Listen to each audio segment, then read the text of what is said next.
श्रीवैकुण्ठविहारिण्ये नमः। सच्चिदानन्दरूपाय विश्वोत्पत्त्यादिहेतवे तापत्रयविनाशाय श्रीकृष्णाय वयं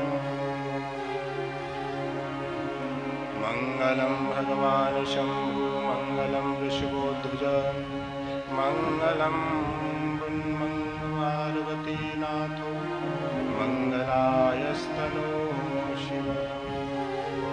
सर्वमङ्गलमाङ्गल्ये शिवे सर्वार्थसाधिके शरण्ये त्र्यम्बके गौरी नारायणी नमोस्तुते।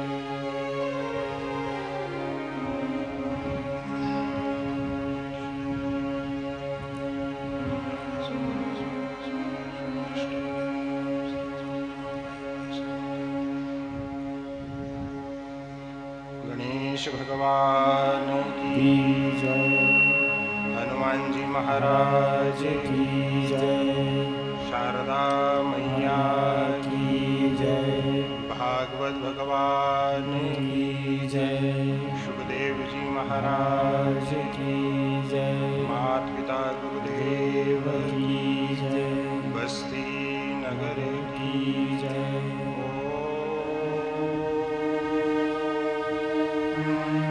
नमः पार्वती हर हर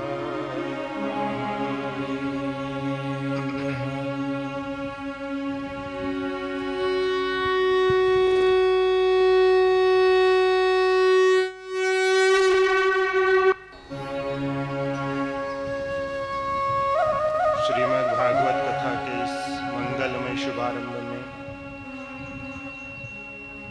श्री खेड़ापति सरकार, राम राजा सरकार, माँ अमन चमन, कुंडेश्वर भगवान, गढ़ कालिका और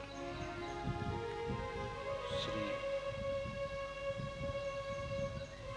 परमात्मा के चरणों में कोटिश दंडवती प्रणाम।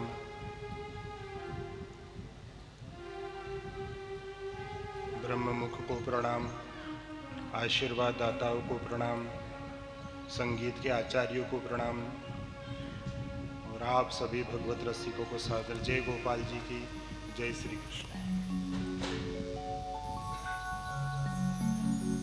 श्रीमद् भागवत कथा के इस मंगलमय शुभारंभ में अपने आप को श्री राधा रमण द्वारकानाथ के चरणों में पूरी तरह समर्पित करके और इसका मंगलमय शुभारंभ करें।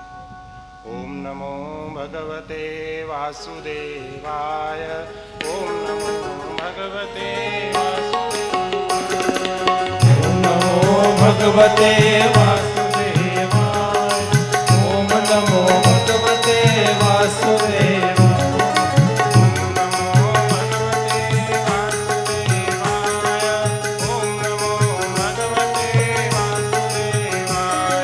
ओम नमो भगवते वासुदेवाय, ओम नमो भगवते वासुदेवाय,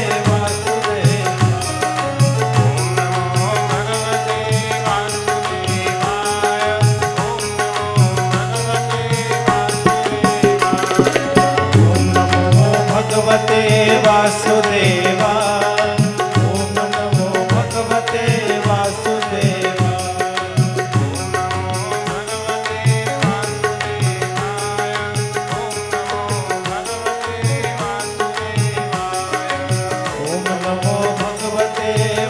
ओम नमो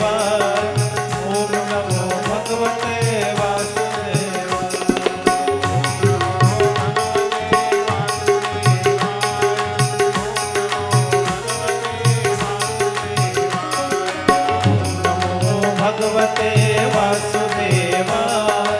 ओम नमो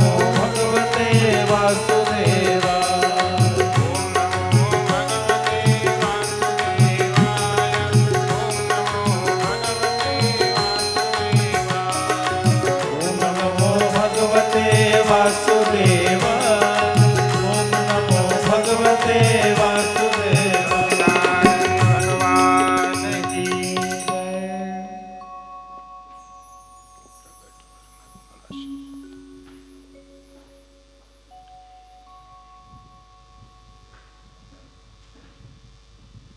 भगवान अनंत विभूषित, जिनकी वांगमय मूर्ति श्रीमद् भागवत पोथी जी के रूप में हम सभी के मध्य उपस्थित है।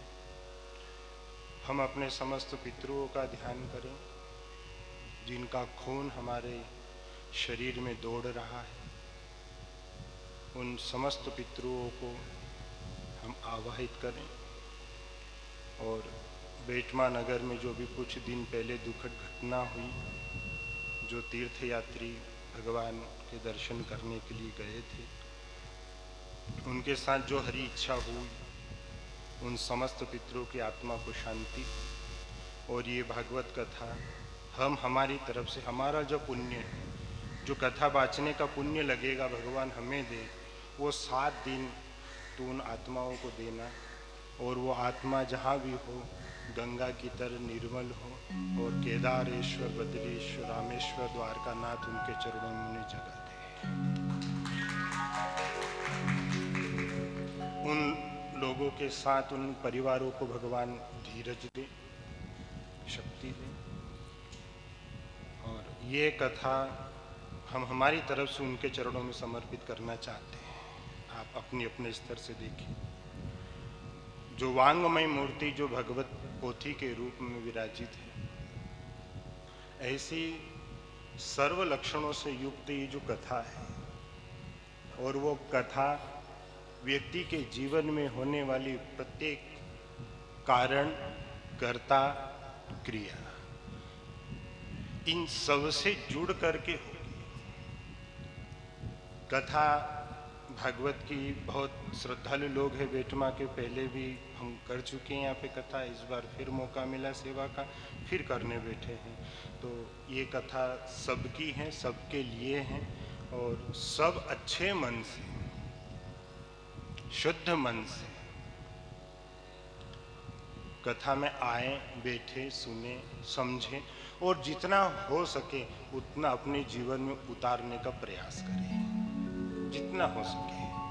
सब तो नहीं हो पाएगा, क्योंकि ये पाप का शरीर है, और पाप के शरीर में सब प्रकार की आदि व्याधि लगी है, परिवार लगा है, व्यापार धंधा लगा है, लेकिन जितना भी हो सके। दूसरी बात, यहाँ ज़्यादा कोई उस चीज़ पे भी मत जाना कि कोई एक आदमी या एक परिवार की नहीं, ये सबकी है और सबको निमंत्रण है। कुछ ऐसे कारण बने हैं गांव में, जो एक घटना हुई है, दुर्दांत घटना हुई है, उसमें भी जैसी गरुड़ पुराण ऐसी भागवत पुराण को समझ करके पधारे, आए, मना नहीं है। ये शंका न करें कि हमारे घर ऐसा हुआ, ये हरि की इच्छा मानो। आप बचने और बचाने का प्रयास सब करते हैं, मरना और मारना कोई नहीं चाहता। कोई कहे ना मैं तुझे मार दूंगा, मारना भी सरल नहीं है, मरना भी सरल नहीं है, लेकिन जब भगवान का काल चक्र ऐसा सिर पे घूमता है, तो फिर आदमी जो नहीं करना वो भी कर देता है। इसलिए ऐसे सत्संग होती है, ऐसे आयोजन होते हैं, कथाएं होती है, पूजा होती है, यज्ञ होते हैं, प्रतिष्ठाएं होती हैं। देखो कितना सुअवसर आया है। एक घटना हुई, उसका मन में बहुत दर्द है, लेकिन एक सुअवसर है कि यह प्राण प्रतिष्ठा हो रही है, यज्ञ हो रहा है, कथा हो रही है। तो हम जो हो चुका है उसको भूल करके, विसार करके जो चल रहा है उसमें आनंद लें। ठीक है, सबका कामकाज जितना समय लगे बराबर सुनना, और कथा समझ में आए तो जरूर बैठना, नहीं समझ में आए तो ये रस्तो घर ही जाइए, नहीं पछाड़ी से उठी ना। ये कल ये मंच में ही भी नहीं बनायो सर, कभी कोई के आफत रे बापड़ा हो के तो निकले कहाँ से, और समझ में आए तो फिर बराबर बैठना। असर करेगी कथा। सजन कसाई पे असर कर दिया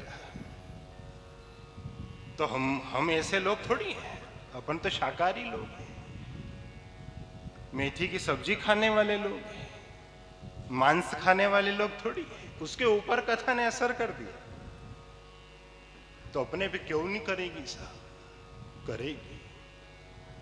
इसलिए भागवत जी के नाम के आधार पे ये जो इतनी चीज आपके सम्मुख रखी जाएगी वो गादी की कृपा से रखेंगे, गुरुओं के आशीर्वाद से रखेंगे, और जितना हो सकेगा उतना सबका सहयोग रहेगा। हमारे साज वाले भैया का खूब खूब सबका स्वागत, आप पधारें। वर्मा जी की टीम का भी खूब स्वागत, अच्छी सेवा दी। भगवान ये ऐसा मनोरथ और हमारा साथ आपका बना रहे, और जितना भी हो सके सुर छूट भी जाए तो चिंता मत कर, ठीक है, आप सब संभाल लोगा, हमें पूरा विश्वास है। यहाँ तक आयोजन करने वाला ने बहुत अच्छी सुविधा दी है, बहुत अच्छी व्यवस्था दी है, और उनका बाद में भी अगर कोई कमी नजर आए तो फिर अपने अपने स्तर से सुधार लेना। बाकी अब कथा 6 दिन की और बाकी बची है, 1 दिन तो चला गया है, तो प्रेम से आनंद से उन सब आत्माओं का स्मरण करें, अपने माता पिता गुरु को स्मरण करें, आसन को प्रणाम करें, और भागवत जी की कथा को सुखदेव महाराज से विनम्र विनंती कि आप वाणी को सरल करो, सरस्वती माँ आप कंठ में विराजो, और ऐसी ऐसी ऐसी कथा सुनाओ जो मेरे चित्त और मेरे चरित्र पे दोनों पे खूब असर कर दे, चोट कर दे। अच्छा, आदमी साल भर कमाता है, इसलिए कमाता है कि जब वो पूरा निचोड़ निकालेगा तो वो बचत में अगर है तो वो खुश हो जाएगा, क्योंकि उसको बचत दिख रही है। ऐसी कथा भी सुने, मंदिर भी जाएं, तीर्थ भी जाएं, व्रत भी करें, जाति भोजन कराएं, ब्राह्मण भोजन कराएं, कन्या भोजन, जो भी आप करवाओ उसको उस मन से करना कि भगवान ये मेरे जीवन पे अच्छी मार करे। जैसी धन की कमाई होती है ऐसी भजन की भी कमाई होती है, इसलिए भजन की कमाई करो और कुछ नहीं। श्रीमद् भागवत कथा हम लोगों ने बहुत बार सुनी है, आगे भी सुनेंगे। फिर लोगों की ऐसी मानसिकता रहती है, पिछले साल तो वाचीन गया था बाप जी पाछा ही गया, अभी महीना भर पहला तो भी थी पाछी कथा। देखो अभी चल रहा है पानी का काल, अभी काई की दिक्कत है, पानी की संकट है, जल का संकट है, पानी का काल पड़ रहा है, और गांव में 1-2 बोरिंग चले तो पूर्ति पड़े सा नहीं पड़े नहीं, या तो नहीं लो या धो लो या पी लो, काल है नहीं, कमी है ना, बस ऐसा ही है। कलयुग काल है, ये चल रहा है, सबके माथे पे चल रहा है, तो खाली साल भर में एक कथा सुन लांगा तो भी जाएगा काम। कई नाव ने कई दो ने कई पामड़ा के पिवाड़ो, एक कथा के भरोसे मत रहना, अपन तो एक सुन लेने बाद सीताराम नहीं सुनो, एक होल से, एक बोरिंग से, एक कुएं से पूरे गांव की प्यास नहीं बुझेगी। एक कथा साल में एक कथा बचेगी नहीं, इसको तो सुने जाओ। जैसी प्यास लगती है ना ऐसी पिपासा है लोगों के, वो पिपासा को ये शांत करेगी। 7 दिन तो करेगी, 1 महीना तो असर करेगी, और जब वो 1 महीना अच्छा गया तो फिर देखो आप याद करेगा व्यक्ति कि साल में बस वो 1-2 दिन ही अच्छा था रे, बाकी तो पूरा माथा कुटा ही रहा, पूरा माथा कुटा रहा। नहीं, मनुष्य जीवन मिला है, अनमोल मिला है, बिन मोल मिला है, और इस जीवन को अगर हम सत्संग, कथा, यज्ञ, सेवा, दान, पुण्य इसमें नहीं लगाएंगे तो फिर इस शरीर को कहाँ लगाएंगे? लगाने की जगह बता दे कोई व्यक्ति के इस शरीर को यहाँ लगा नहीं। इस शरीर से तो एक ही कहा है, तू नेक कर्म कर और हरि को भज, बस इसके आगे कुछ भी मत कर।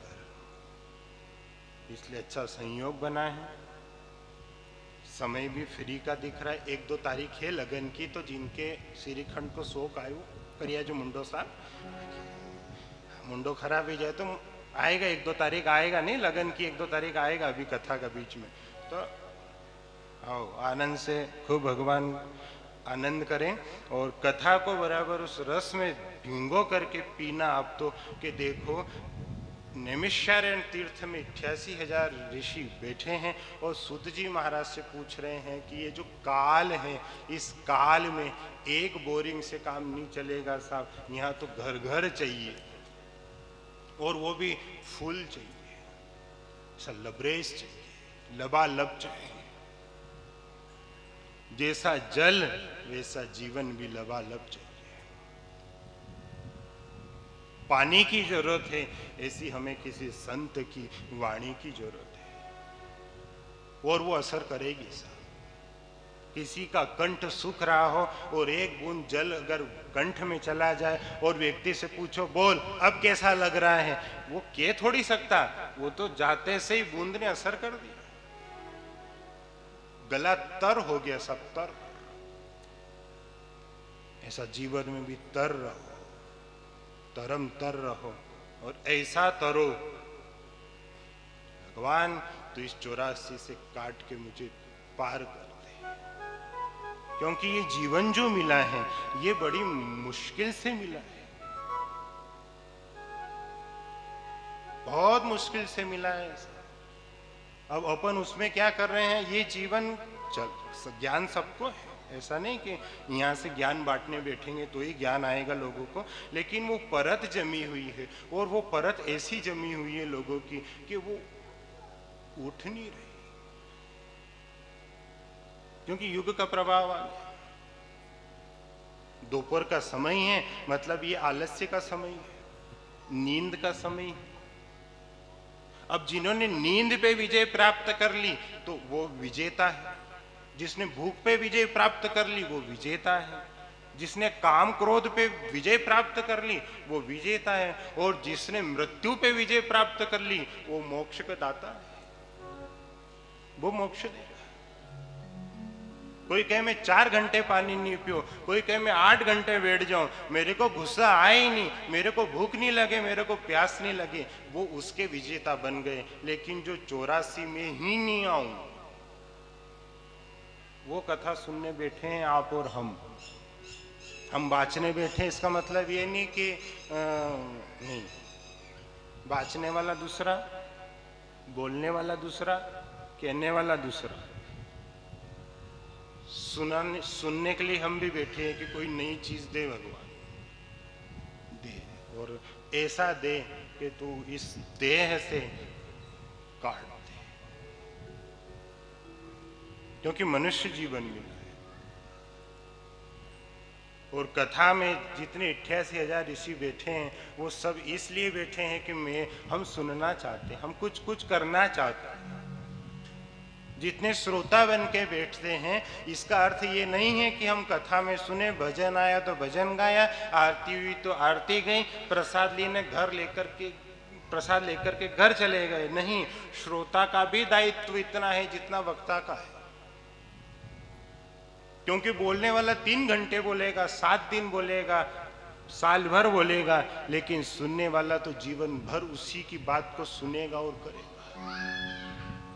इसलिए श्रोता की जवाबदेही ज्यादा है। आप श्रोता हो, अच्छा पद मिला है, व्यास गादी पे बैठने का हमें मौका मिला है, तो बस अपने आप को धन्य मान करके और उन 88,000 ऋषियों की तरह अपने आप को भी समझ लेना कि हम सुनने बैठे हैं और सुन करके हम कुछ करेंगे। चाहे हम अपने घर के लिए कुछ करें, हम अपने परिवार के लिए कुछ करें, हम अपने समाज के लिए कुछ करें, या फिर हम हमारे देश के लिए कुछ करें, कुछ करना जरूर, कुछ भी करना, पर करना जरूर। भले से उल्टा करना, करो तो सही। वाल्मीकि जी अगर मरा मरा नहीं बोलते तो राम राम आता सा, कुछ तो कर। गण लोग अभी के विचार करी रहे, हम भी विचार करा, विचार करने में तो आचार निकली है सबका। पिछले साल डालिया था नहीं अचार, अचार साल भर नहीं चली रही हो, इनका विचार अभी विचार है जाएगा। हमारो विचार देखा, हम भी एकदम जावांग कथा सुनवाने, हम भी जावांग। गन लोग इना फिराग में गन के भी से हमारे सूर्योदंत बाप जी आधो घंटा लेट क्यों सामने, लेट कणी बात की अभी शुरू धन थोड़ा क्यों चले? चलने का कारण तो बताओ कि आधो घंटों ने 5 मिनट लेट चले क्यों? 12:05 की बस होने 12:06 हुई जावे बैठे आदमी फिर नीचे मोटर नहीं आई फोन लगा तो देख धूलो उड़ी रहो उड़े दिखे मोटर में आपको 1 मिनट की शांति नहीं है कथा में आधो घंटो चले क्यों चले साहब? यहाँ दीवाना राधे का करने नहीं आया क्या आओ करिए ना घरे नहीं आओ करनी नहीं है सुननी कथा है करना कर्म है बस इसके आगे कुछ नहीं। बाकी जो कलाकार लोग हैं इनकी कला दिखाए उससे अपना के कोई संबंध नहीं। आनंद लो आप तो अच्छी व्यवस्था है आनंद लो बाकी ऐसा मत सोचना एक दिन चली जाएगा आधो घंटों लेट भी सही नहीं छूटे 1 सेकंड नहीं छूटे साहब ऐसी ललक हो लेकिन आदमी आलसी हो गया साहब जैसे 12 बजे का टाइम आए अपने आप सुस्ती आए ऐसा कलयुग के प्रभाव से व्यक्ति आलसी हो गया और ये कथा उस आलस्य को नष्ट करेगी कि तुम उठो जागो देखो तुम्हारे सामने क्या चीज पड़ी है समझो फिर व्यक्ति कुछ उठता है समझता है 88,000 ऋषि बैठे हैं और बैठ करके समझ रहे हैं शौनकादिक ऋषि बैठे हैं सूत जी महाराज कह रहे हैं कि ये जो सप्ताह यज्ञ हैं ये व्यक्ति के इहलोक और परलोक दोनों को सुधारने वाला है कैसे सुधरेगा साहब? गण लोगों की ये भी सन्निपात है कि ये ज्यादा जो भक्ति करे नहीं भगवान भुगताड़े गंज के है ऐसी शंका है मन में कि ज्यादा जप करो ज्यादा माला करो ज्यादा भगवान का आगे पाछे फरो नहीं तो भुगता है तो एका लिए तो अपन तो कही नहीं सब 2 अगरबत्ती लगे जाने जय राम जी की कोई ज्यादा हनुमान जी का चटका नहीं करना नहीं तो क्यों क्यों चट चट चट तुम्हारो मतलब खुरापाती दिमाग तुम्हारो ज है चटका करने की जरूरत कहीं जाओ दर्शन करो दिया बत्ती करो हार फूल करो चना चिरंजी लगाओ जे हनुमान ज्ञान गुण सागर पाछा करे अब तुम कहीं लंगोट फाड़ो इनकी कहीं मड़ी निकालो इनका पाँव की कहीं गुग्गल की इनके लोबान की धूप दो ना आधी रात सताओ तो फिर खसकाएगा कि नहीं बताओ आदमी खोपड़ी खसके कि नहीं खसके आज तक कोई के हनुमान जी चोड़ो चढ़ायो ना कोई हनुमान जी के बाथे पड़े हुए का अब गन लंगोट फाड़वा में नवरा है लंगोट फाड़ी ला भगवान की लंगोट फाड़ी ला भगवान की तो फिर तो खसकाएगा फिर चटका मत कर बाकी तेल सिंदूर चढ़ाओ चना चिरंजी लगाओ मोहन भोग लगाओ खूब हनुमान चालीसा का पाठ करो देखा हनुमान जी आपके टच भी कर दे तो क्यों करेगा सामने पर उल्टा काम करोगा तो फिर तो भुगतना है नहीं फिर तो गलत अपराध हो रहा ना फिर तो पाप कर रहे हैं ना उसने कहा क्या है मौत आई सिर पर नाचे मौत आई सिर पर नाचे मौत आई सिर पर नाचे मौत आई सिर पर नाचे कब तक गए मचका नच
मन को समझाओ,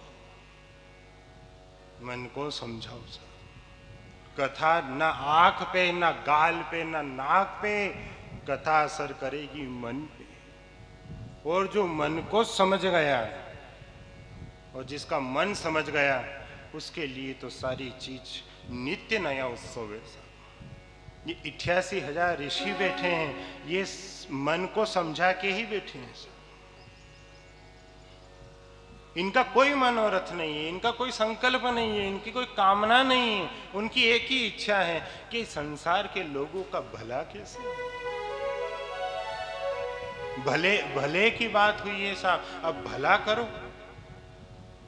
भला करोगे तो लाभ होगा। ये तो सारी चीज प्रकाट सत्य आ गया, सामने आ गई सारी चीज कि भला करो तो लाभ। पर पहला लाभ ने